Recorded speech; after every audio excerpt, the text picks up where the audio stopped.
Yo, what's good, everybody? The North Father is here. The Paid in Full legacy, in my opinion, won't be complete unless we get Johnny Apple to speak on some things himself. Yes, Johnny Apple himself. Nobody really speaks to Johnny Apple. He's the one rich Porter uncle, lured the nephew to his death, kidnapped him, cut off his finger. His people cut off his finger.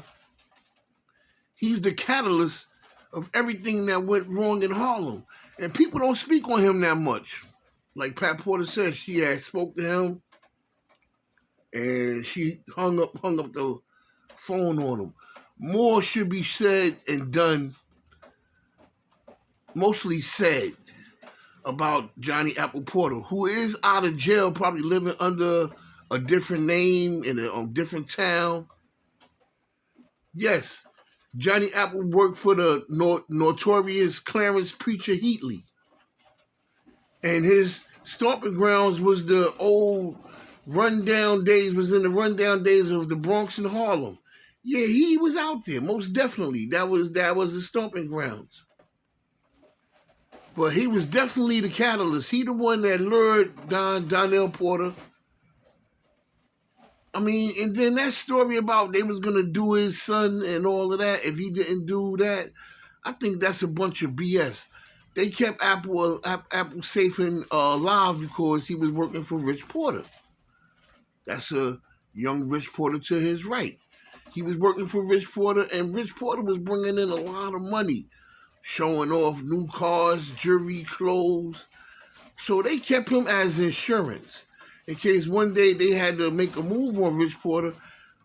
But Rich Porter was working with them as well, allegedly paying for hits, and they was taking care of his dirty laundry, so to speak. Listen, when it's all said and done, bottom line, family don't hurt family. But there's no rules in the game. Greed overcomes the rules every time. And Rich allegedly wasn't looking out for his uncle the way his uncle felt he deserved to be looked out for. And he made him mad. And when you make a person that mad, especially a person that's under the influences, he make rash decisions. He's saying to himself, I'm going to hurt him the worst way possible. This boy don't know. Boy, he was already out there in the streets talking about Rich, saying bad things about Rich, and people was coming back telling Rich like, yo, you know what I'm saying? Even when the nephew was kidnapped, they was coming back to him, yo, your uncle had something to do with that. Preacher had something to do with that. Rich sit around it, some guys up, took his uncle to an undisclosed location and got the truth out of him the best way he could. Where's my brother? Where's my brother? Because once they cut that finger off, they wasn't getting him back. If he seen the uncle's face, he was going to go back and don't tell? The kid was going to grow older one day and he would have unleashed hell's fury on his uncle himself. They wasn't letting that boy go because too much was done, too much was seen, too much was heard. So the only thing they can try to do is get that money. Now, Rich Porter, I don't blame him. I'm not gonna lay blame on him like, oh, he didn't care. He was more worried about his cash. You don't know what to think. These guys was in new charted territory of hate, a territory of hell. They never thought somebody, especially the uncle, would kidnap his own nephew, hold him for ransom. If you ask me, Johnny Porter's the one that brought down the whole Porter clan. I feel like he's responsible for both Porters losing their lives.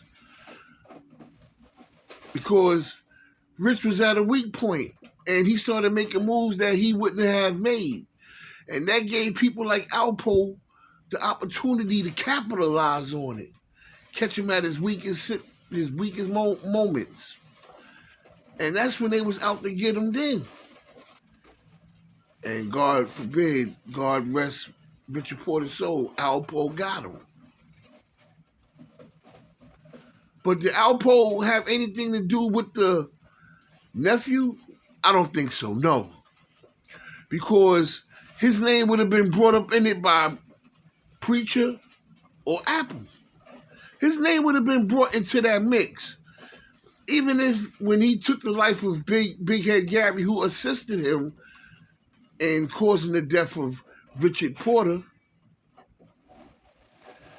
he took Big Head on Gary's life. But what he did was he cut his private part off. Cutting the finger, cutting off private parts. You can almost link that together. I mean, that's the mentality of a sick individual. Over a chick, you make him mad, you take his life, you drag him somewhere, and you cut his private part off. You know what I'm saying? That's kind of sadistic. Yes, it is. But I don't think he had anything to do with the younger Porter losing his life. This is the Father. Johnny Apple, we need you to come out and tell a story, any kind of story, because to me, there's no closure to this paid in full legacy until Johnny Apple Porter comes out and speak. You know what I'm saying? I think the aunt should say more about him because once family try to hurt family, that's it. Forever. Especially, I don't care if it's my own mama. You close the case on that relationship forever.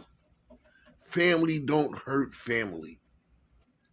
But they did and they do, and things have to be done about it. You know what I'm saying? You know, the best situation possible without anybody losing their life, I guess. You cut ties. This is the Father Part 2. Hit that like button, hit that subscribe button. Let's build this channel. And we're going to talk a little more about Johnny Apple because I feel he's the one that people has to speak to. He's the one that got to lay answers down and know he didn't tell the truth and he realistically didn't go to jail for taking that young boy's life. I mean, things he did and everything like that led up to it. He had to take this time. So, I mean, everybody know he did it. He basically said he did it.